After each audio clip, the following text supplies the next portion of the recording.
We'll recall Fine Gael at the last election promising to abolish the... We have committed to put All Ireland working and the reunification conversation and process at the very heart of government. That's what needs to happen. And by the way, this is the direction of travel, really quite irrespective of who is in government. Obviously, Sinn Féin in government is committed to all of these things and will bring certainly a momentum and an energy to the question of referendums and reunification. But the truth is that this is a live issue and it's on the political agenda for every single party.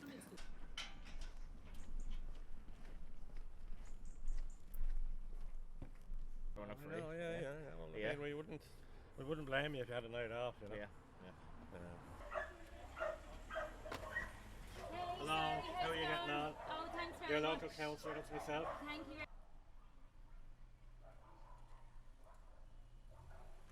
To be honest, kind of feel like Sinn Féin have taken their foot off the gas more recently.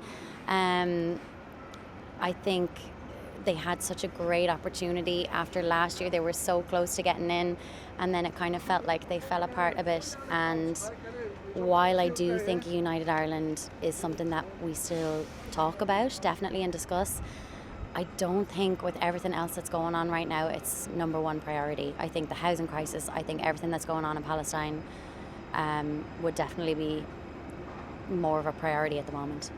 Because I think we're well overdue. Ireland back to the people it belongs to. Our country needs to be united again. And I think it'd be great for the people in the north too. And I think in years to come, I think eventually we will prosper because of that. Less division, just more people coming together.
I have to go and write up my cases, and I've got a million clients to ring, and housing crisis, you know, so it's just insane. Irish unity, I would be a wee bit wary of economic reasons.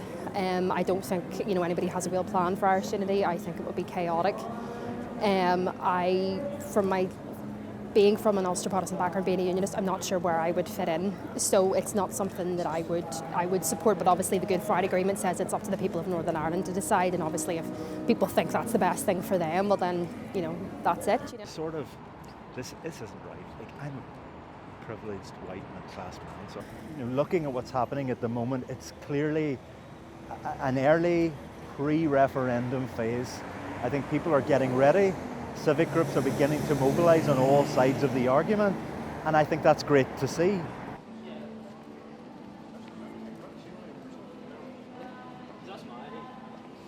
I'd vote for United Ireland. I'd be an Irishman myself, always have. My dad grew up during the Troubles in Ireland and knows what it's like, and so I'd always be for United Ireland, so I'll be voting Sinn Féin in the election coming up. What I'd like to see is communities on both sides of the border doing as best they can. I think if that involves a grown-up conversation about unification, then let's have that conversation. But it needs to happen both sides of the border, because I'm not convinced that people down south really understand how Northern Ireland works in the same way as I don't think sometimes people up north understand how Southern Ireland works.